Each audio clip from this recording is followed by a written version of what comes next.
வடகொரியாவில் ஏற்பட்டுள்ள வெள்ளப்பெருக்கு காரணமாக பாதிக்கப்பட்டவர்களுக்கு உதவி வழங்கும் நடவடிக்கையில் அனைத்து படையினர் மற்றும் பொதுமக்களை இணையுமாறும் வலியுறுத்தப்பட்டுள்ளது. இந்த வெள்ளத்தினால் ஏற்பட்ட மேலதிக உயிரிழப்புகள் மற்றும் சேத விவரங்கள் குறித்து வடகொரிய அரச ஊடகம் தகவல்கள் எதனையும் வெளியிடவில்லை. கடந்த வாரம் வடகொரிய அரசாங்கத்தின் புள்ளி விவரங்களை மேற்கோள் காட்டி தகவல் வெளியிட்டிருந்த ஐக்கிய நாடுகள் சபை வெள்ளம் காரணமாக இதுவரை 40 பேர் உயிரிழந்திருப்பதாகவும் 44,000 பேர் வீடுகளை இழந்துள்ளதாகவும் கூறியிருந்தது. வடகொரியாவின் சீனா மற்றும் ரஷ்யாவுடனான எல்லைப் பகுதிகளில் அதிகளவு சேதங்கள் ஏற்பட்டுள்ளதாக தெரிவிக்கப்பட்டுள்ளது.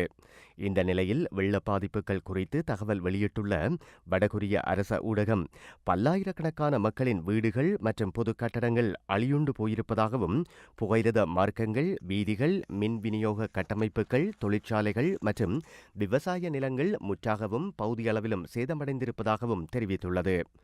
ஆளும் தொழிலாளர் கட்சியின் மத்திய செயற்குழுவின் அறிக்கையை மேற்கோள் காட்டி வடகொரிய அரச ஊடகம் இந்த தகவல்களை வெளியிட்டுள்ளது.